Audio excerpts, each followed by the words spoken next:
I'm Jim Kircher, and Living St. Louis's summer of the 20th century is coming to an end.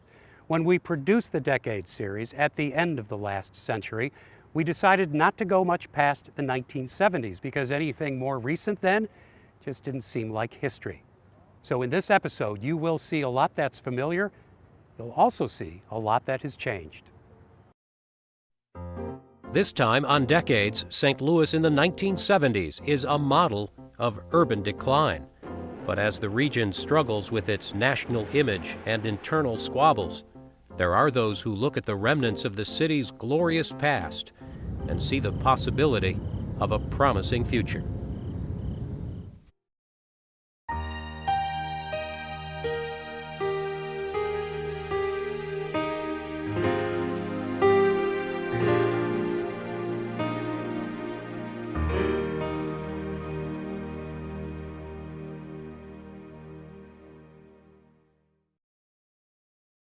Decades was a co-production of the Missouri History Museum and the 9 Network of Public Media.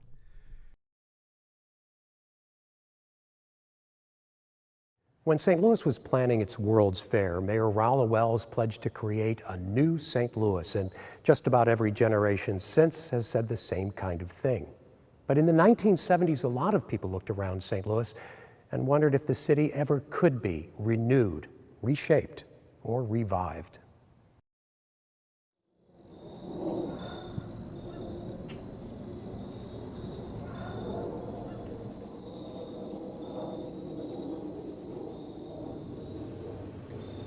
In 1970, you didn't have to look very far beyond the new Gateway Arch to see not only that St. Louis wasn't what it used to be, but probably never would be again. When people who had grown up here came back from their homes in the suburbs, they often didn't find the old neighborhood the way they remembered it. And despite all the improvements, even downtown wasn't what it used to be. People remembered a downtown before interstates and shopping malls that had stayed busy day and night. Back then, all the big stores, offices, and hotels were here. So were warehouses and even factories. Washington Avenue was the center of the garment and shoe industries, and they not only employed thousands of people every day, but they also drew designers, salesmen, and buyers. In its heyday, downtown was a local, regional, and a national attraction. Walmarts and the other big chains didn't exist as yet. People came in to the city still at that time from all surrounding towns where they had stores, owned the small department stores, the hardware stores, and they would come into St. Louis to buy. When they were here, they wanted to be entertained. They stayed in hotels, had ballrooms with big bands. Dancing was very, very popular at that time. By the 1970s, all this was St. Louis history. Some of what had driven the downtown economy had moved to the suburbs. Some of the industries that had been centered in St. Louis for decades had gone to different parts of the country and the world. Since the end of World War II, there had been extensive changes in technology, energy, and transportation. And businesses found they didn't need to be tied to coal fields, to armies of immigrant workers, or to railroad switching yards. Businesses found that it was now cheaper to pick up and move to perhaps where your raw materials came from. You could move where labor unions were not as prevalent. You could even break up your process now. Instead of doing everything here, you could do only part of it here, and you could move another piece of the process away, and technology and transportation enabled so much of this to happen, and it just really transformed the face of urban America. At the turn of the century, St. Louis bragged that it was America's 4th largest city. By 1970, the whole metropolitan area wasn't even in the top 10 and was being pushed even further down the list by the newer cities of the South and the West, the booming Sun Belt. St. Louis was stuck in the Rust Belt, where older cities were hemorrhaging people, jobs, and money to the suburbs, leaving their inner cities with growing problems of decay, crime, and poverty, and shrinking resources to deal with them. In 1973, the Rand Corporation, a think tank, took a close look at St. Louis and found a worst-case scenario come true. It said in the end, the only future we see for St. Louis is that it will continue to be a declining city.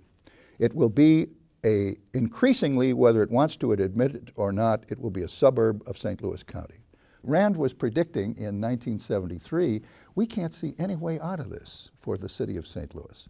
That's what got Civic Progress terribly unhappy, because they still had that confidence that we could do anything that was necessary to bring St. Louis back.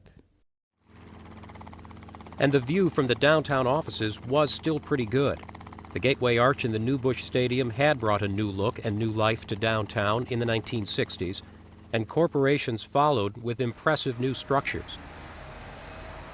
In 1976, Mercantile Bank opened its 35-story building, the city's tallest so far, and other banks and insurance companies followed with their own showpiece headquarters. That happens in every town in the United States. If you go to Chicago and one bank builds a building, the bank across the street is going to do it 5 years, 2 years later, whatever it is. I think I built a better bank building than the Boatmans and the Mercantile. They probably think they did the same, but oh yeah, there's always competition between bankers. The new skyscrapers were giving St. Louis a fresh, modern look, but this building boom still could not come close to what was happening in the Sun Belt cities. And the top St. Louis business leaders who belonged to Civic Progress knew it. The 70s was a time where we were reassessing what we need to be doing in St. Louis. We innately love it, but we don't want it to be a big, showy, flashy town. We're not showy, flashy people.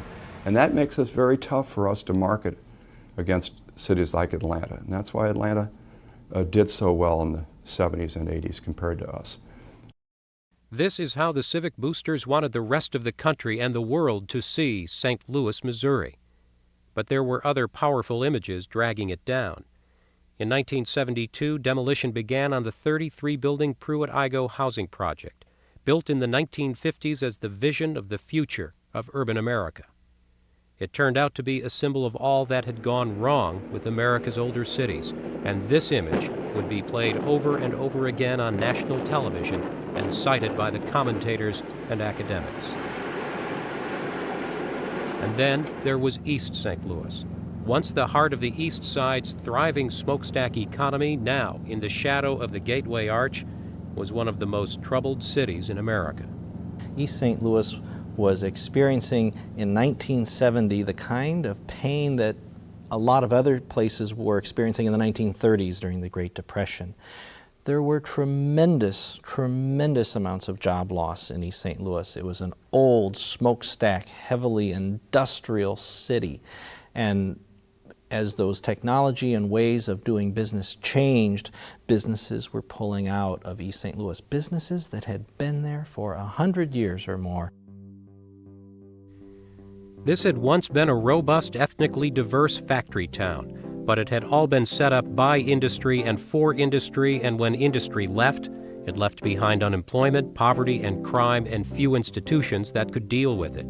East St. Louis became increasingly poor and mostly black, an inner city with no outer city. In 1971, voters elected the first African-American mayor in East St. Louis history. East St. Louis was one of these hollow prizes that blacks had struggled for so long for political representation and political voice. And when blacks finally came to control in so many American cities, big and small, they were decimated cities. They were cities that faced unprecedented problems and had the fewest resources to deal with those problems. And yet at the very time that many Americans were shaking their heads at the state of the American city, a St. Louis school teacher was seeing something very different. In 1970, she was on a group tour of the city which included visits to some of St. Louis's most rundown sections. The verdict of the instructors was that St. Louis was pretty awful and that nothing was being done about it.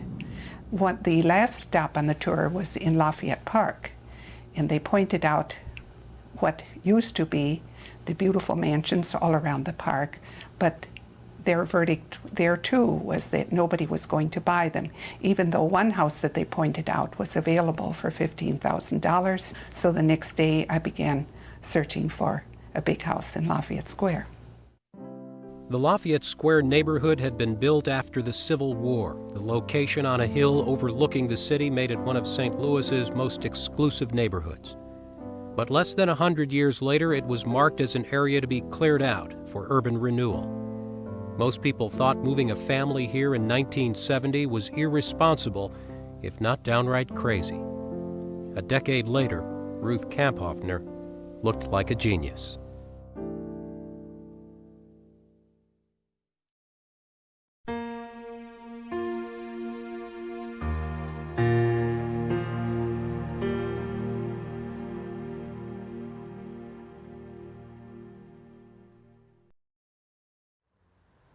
St. Louis was living with the consequences of the city-county split. The Great Divorce of 1876 had been the city's idea, but since the 20s, the county had been rejecting reunification. Now it seemed even less likely, with the city's declining population, property values and tax base, and the changing neighborhoods and schools that many in the county had moved away from. After the Supreme Court decision of 1954, St. Louis was praised for moving quickly to dismantle its segregated school system. But in the years that followed, the school board was faced with the difficult, if not impossible, task of trying to follow the law without driving more whites out of the public schools or out of the city altogether. The St. Louis Board of Ed was in a bad situation. I mean, there was white flight going on already from the city. So they were saying that they were going to strict neighborhood schools, but they were drawing boundaries in ways that kept the schools segregated. They were also doing something called intact busing, where they would bus African-American kids down to the south side, but they'd arrive at school at different times of the day. They'd be in separate classrooms from the white students, and they'd leave at different times. So a lot of the praise that St. Louis got in the 50s was people began to realize really by the 60s that it was unfounded, that they hadn't really been very forward-thinking. The issue went to the courts in 1972. The city school board responded by opening the first magnet schools to try to achieve true classroom integration, but it wasn't enough. In 1980, the U.S. Appeals Court ordered a district-wide plan to integrate the city schools. By then, white enrollment was down to 23%, and the court recognized that any real desegregation plan would have to reach across the city limits. The case was expanded to put the suburban districts and their history on trial. There was a lot of evidence that the suburbs had helped to create the segregation in the city. So before this case even went to trial, the suburban districts agreed to be part of the settlement agreement. And I think the settlement agreement with a voluntary desegregation plan was better than what they thought would happen to them if they were found guilty, which would be a metropolitan-wide school district with mandatory busing back and forth. And they didn't want to lose their school districts. That was very important to them.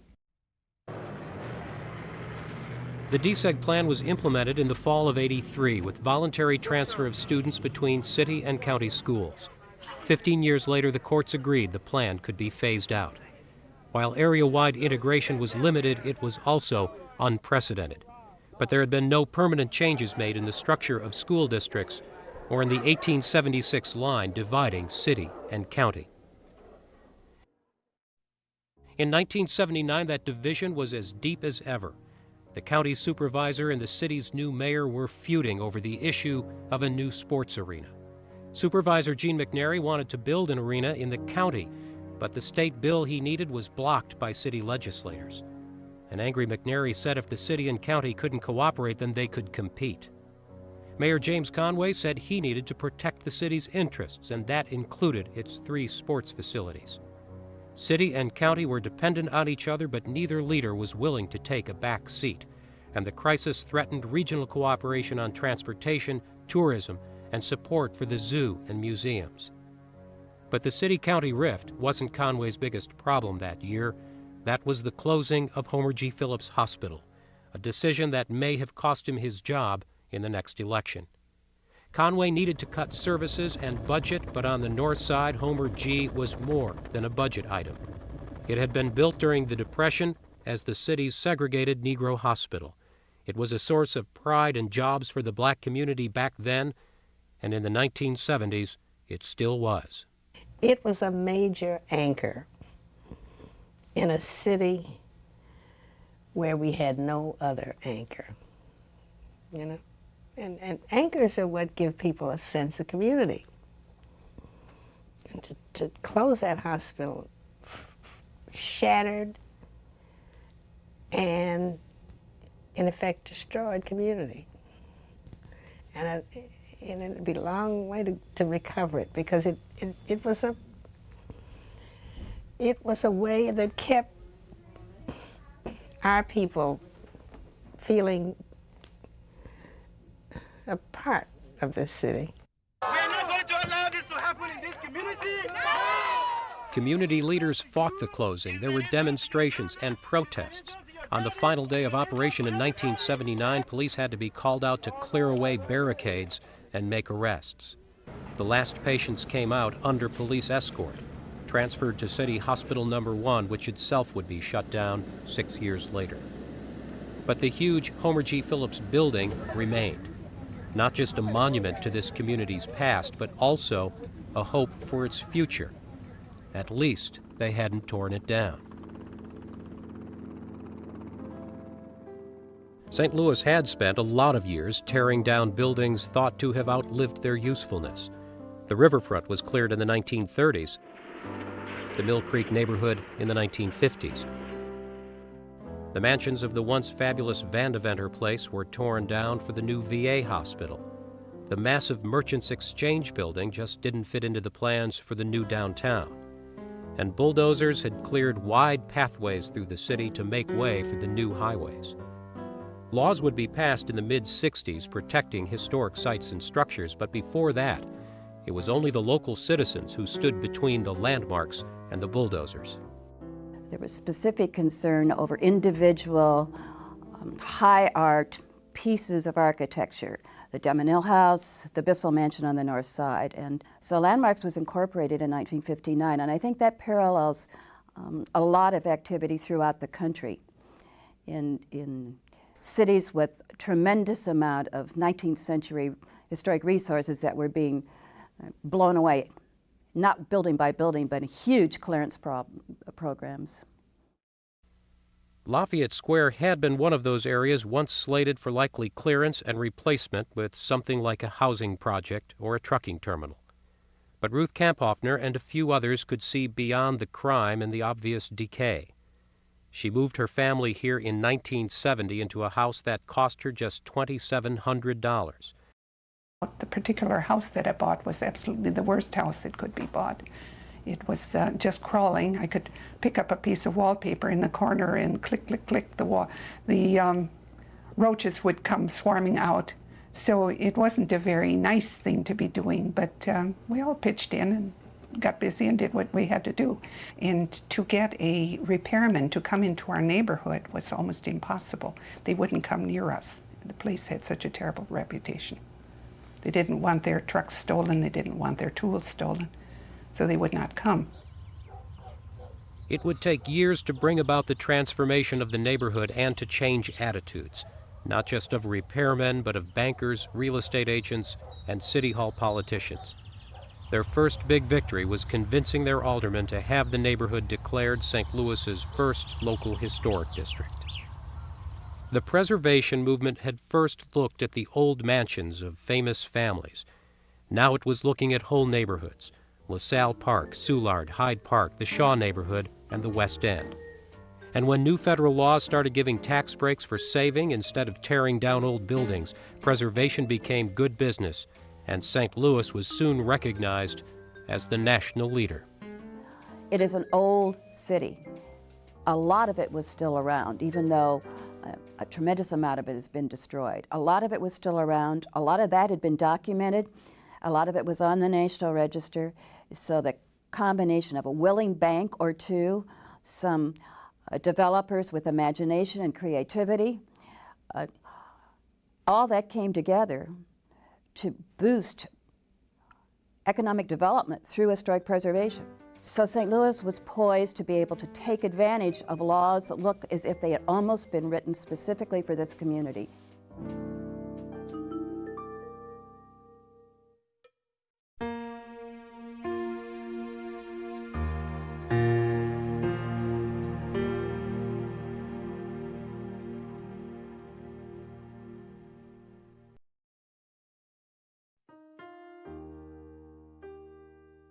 In the 1890s, this was the sign of changing times.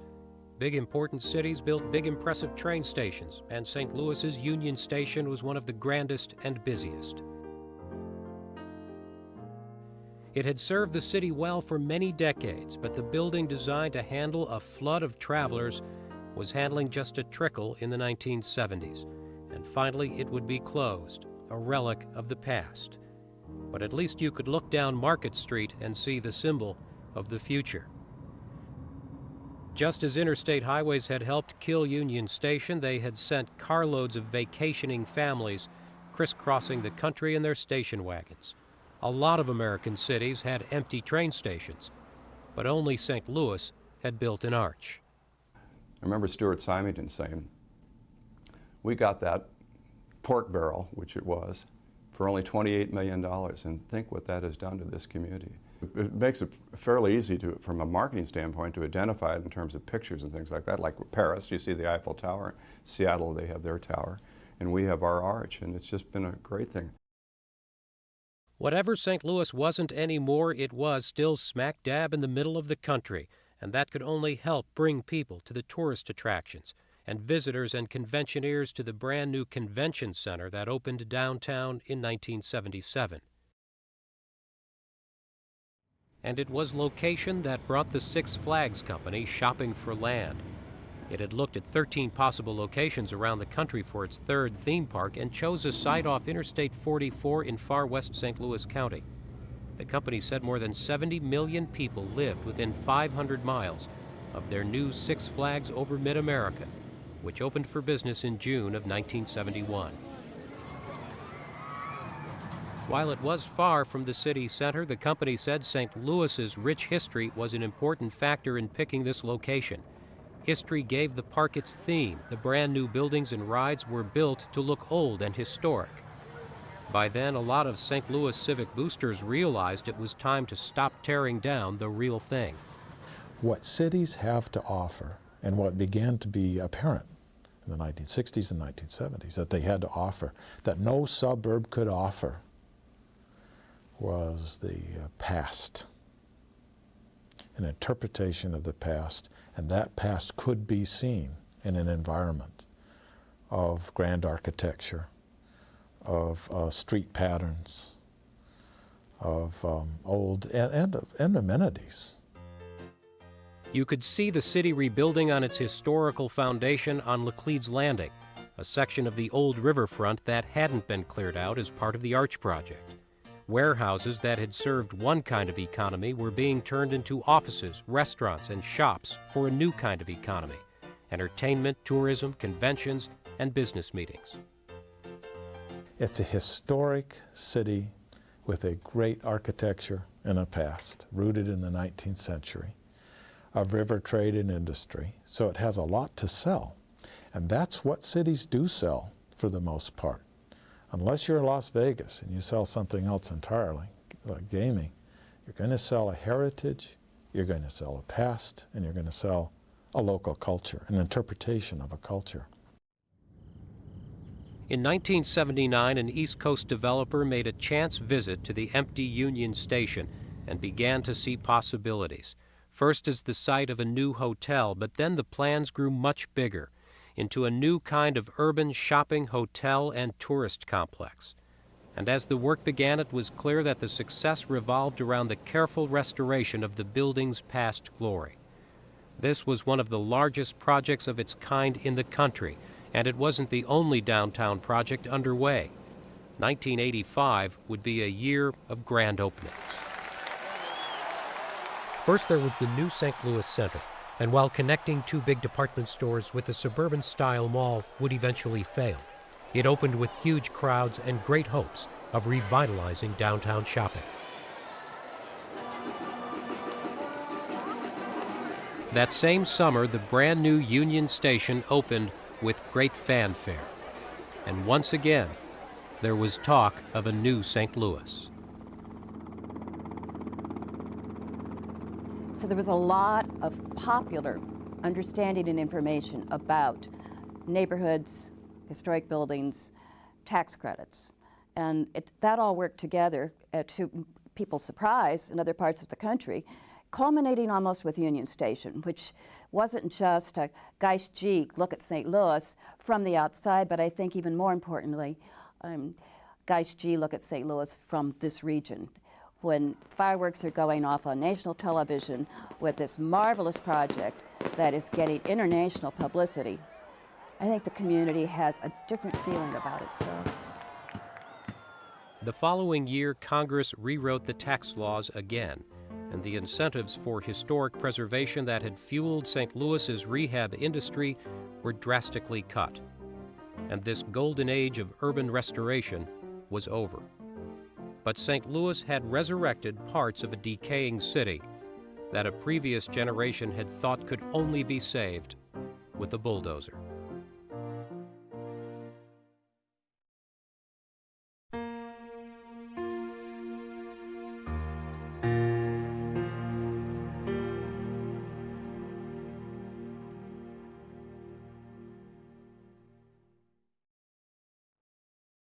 Our first decades program began with the year 1900, and then we did the teens and the 20s and so on.